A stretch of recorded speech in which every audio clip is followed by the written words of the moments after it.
speaking of New York, I told you we have the best guests. And joining us right now, we have Super Bowl MVP 2 times over, Pro Bowler 4 times over, currently holds the longest active streak, 183 games. I absolutely admire this guy. There's guys that I watch and there's guys that I wish I played with. He is one of them. Quarterback for the New York Giants, Eli Manning. Thank you for joining the show. How you doing, sir?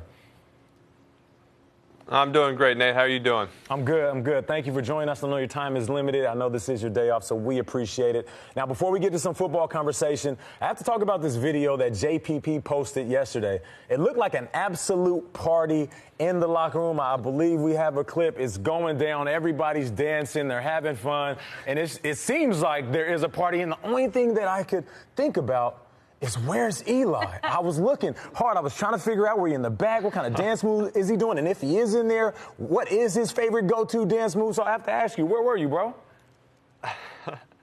I was the DJ. I was kind of in the back. I'm the one picking out the music. So, I got my great playlist, a lot of Coolio, a lot of Cisco, and just playing music for the whole crowd. They like to dance to. So I was getting them, getting them hyped for before practice. Oh, a little Coolio, a little Fantastic Voyage, if you will. I can dig that. Okay, now speaking of Fantastic Voyage, I know you guys want a Fantastic Voyage this season. New head coach. I want to talk about what he has brought to the table, what you guys are looking forward to, and how excited you are to have him.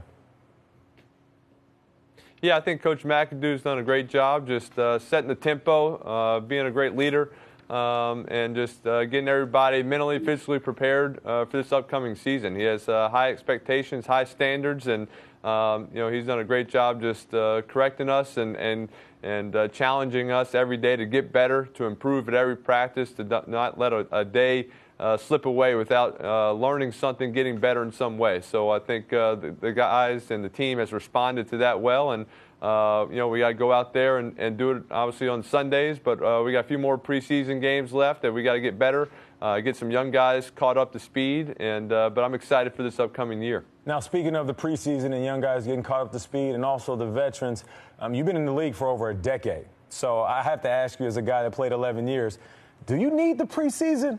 Or are you ready for week 1 right now?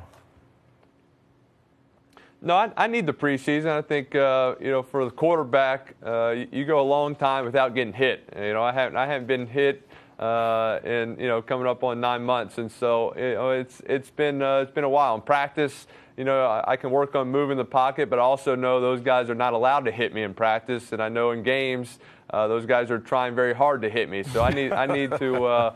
To get that pocket movement, try work on, taking a hit, just making sure I realize, hey, it's not as bad as it looks sometimes. But I need that game speed, game environment to get ready for week 1. Eli, it's Kay Adams. Good morning football to you. We had Sean O'Hara and David Deal here in studio. I asked them what their favorite New York moment was, and they told us the story about Robert De Niro buying dinner for the entire offense at Nobu, picking up that check, leaving you not having to cover it. What was your coolest New York moment? I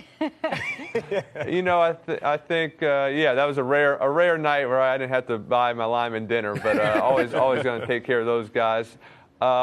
There's a lot of them, obviously. Both parades after winning a Super Bowl, going down the Canyon of Heroes, New York City, millions of people around, the confetti. That experience, especially that first one, I really didn't know what I was getting into. I'd been to Mardi Gras, I'd seen a parade, and this was a whole new element of a parade, and I wasn't quite sure what I was getting into that day, and it exceeded all expectations and a great memory in my life, just being with my teammates and coaches and going through New York City with all those fans cheering us on. So want to try to get to one of those, that experience again.